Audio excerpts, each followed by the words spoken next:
தமிழ் சொந்தங்கள் அனைவருக்கும் சென்னை வாஸ்து ஜெகநாதனின் நெஞ்சார்ந்த வணக்கங்கள். மண்ணில் நல்ல வண்ணம் வாழலாம் வைக்கலும் எண்ணில் நல்ல கதைக்காது மோர் வெற்றியே. நிறங்கள் வாஸ்து அப்படிங்கிற விஷயத்தை நிறைய மக்கள் என்னிடம் கேட்டிருக்கார்கள். வர்ணங்களுக்கு வாஸ்துவுக்கும் உண்டா என்று சொன்னால் இது ஒரு ஜோதிடத்தோடு இணைத்து பார்க்கிற விஷயம். அதாவது ஜோதிடத்தையும் வாஸ்துவையும் ஒரு இணைத்து சொல்லுகிற ஒரு விஷயமாக என்னால் பார்க்கப்படுகிறது. இருந்தாலும் இதை நம்ம உட்புகுத்தலாமா வேண்டாமா அப்படின்னு ஒரு கேள்வியை நம்முடைய மக்கள் கேட்கும்பொழுது தாராளமாக நீங்கள் எடுத்துக்கொள்ளலாம். இப்போ நெருப்புக்குரிய இடம், நீருக்குரிய இடம், இருட்டுக்குரிய இடம், வெளிச்சத்துக்குரிய என்று பார்க்கும்போது அந்தந்த இடத்துல அந்தந்த வர்ணங்களை நம்ம வைக்கும்போது யோகத்தை செய்கிற ஒரு வீடாகத்தான் இருக்கும் அப்படிங்கிறத இந்த பதிவின் வழியாக நம்ம தெரிந்து கொள்வோம். இது வீடு என்று வைத்துக்கொள்ளுங்கள். நம்ம சுற்றுச்சுவரையெல்லாம் நம்ம காண்பிக்க வேண்டும், தெரிவிக்க வேண்டும் என்கிற நிகழ்வு தேவையில்லை. இந்த இடத்துல எப்போவுமே தென்கிழக்கில் நம்ம கிச்சன் வரும். அப்போது இந்த கிச்சனுக்கு வர்ணங்களை நீங்கள் உபயோகிக்கும் போது ரோஸ் கலர், இளம் சிகப்பு அப்படின்னு சொல்லுவோம், அந்த வர்ணங்களை தாராளமாக உபயோகிக்கலாம். இந்த இடம் மாடிப்படிகளாக ஏதாவது ஒரு அமைப்பில் வந்துவிடும், ஸ்டோர் ரூம் அமைப்பாக கூட வரலாம். இந்த இடம் பெட்ரூம், பிரதான படுக்கை அறை, மாஸ்டர் பெட்ரூம் சொல்லக்கூடிய ஒரு இடம். இந்த இடத்துல நீல நிறம் என்பது வானத்தின் நீளமாக கூட இருக்கலாம், கொஞ்சம் கருப்பு நீளமாக கூட, கண்ணீர் நீளம் கூட சொல்லுவோம், கருப்பு நீளமாக இருக்கலாம், அல்லது ஊதா கலர், கத்திரிப்பு கலர் அப்படிங்கிற சார்ந்த விஷயத்தை நீங்கள் இந்த இடத்துல இந்த தென்மேற்கு பகுதியில் தாராளமாக வைக்கலாம். அதற்கு பிறகு இந்த இடம் என்பது ஒரு டைனிங்குரிய ஒரு பகுதியாக இருக்கிறது. இந்த இடத்துல ஒரு டாய்லெட் வரும், இந்த இடத்துல படிகள் வரலாம், அல்லது ரெண்டாவது பெட்ரூம் வரலாம்.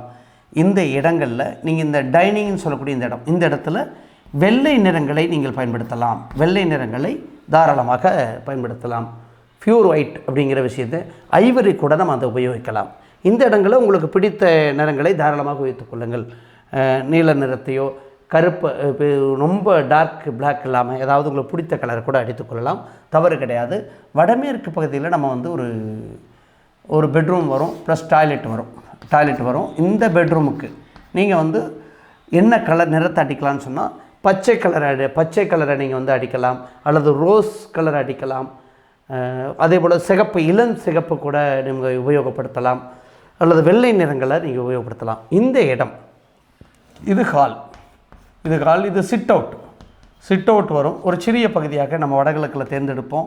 வடகிழக்கு பகுதியில் நம்ம தேர்ந்தெடுக்கும் பொழுது மெயின் டோர் இங்கே வந்துடும். அதுக்கு பிறகு ஹால் வரும். அப்போ இந்த பகுதியில் நீங்கள் தாராளமாக வெள்ளை நிறத்தையோ, மஞ்சள் நிறத்தையோ, அல்லது க்ரீன் நிறத்தையோ, பச்சை வர்ணத்தையோ தாராளமாக உபயோகிக்கலாம். இந்த இடத்துல நீங்கள் வெள்ளை நிறங்களை தாராளமாக உபயோகிக்கலாம். இதுதான் ஒரு வீட்டோட அனைத்து திசைகளிலும் இருக்கக்கூடிய ஒரு நிறங்களாகும். இந்த நிறங்களை தாராளமாக எப்பொழுதுமே இந்த இடத்துல வெள்ளை நிறமோ, பச்சை நிறமோ, இளம் பச்சையோ, டார்க் பச்சை இல்லாமல் இளம் பச்சையோ, அல்லது மஞ்சள் நிறத்தையோ, அதாவது லெமன் எல்லோன்னு சொல்லுவோம், அந்த நிறங்களை தாராளமாக உபயோகிக்கலாம். இதுதான் ஒவ்வொரு பகுதியிலும் இருக்கக்கூடிய மரங்கள். நம்ம சீலிங்கை பொறுத்தளவில் எல்லா இடங்களிலுமே நம்ம ஒயிட் தான் யூஸ் பண்ணுறாங்க. அதனால் எல்லா சீலிங் பகுதிகளிலும் நீங்கள் வெள்ளை நிறத்தை யூஸ் பண்ணுங்கள். சுவர்கள், நான் சொல்லக்கூடிய வர்ணங்கள் எல்லாமே சுவர்களில் அடிக்கக்கூடிய விஷயம்.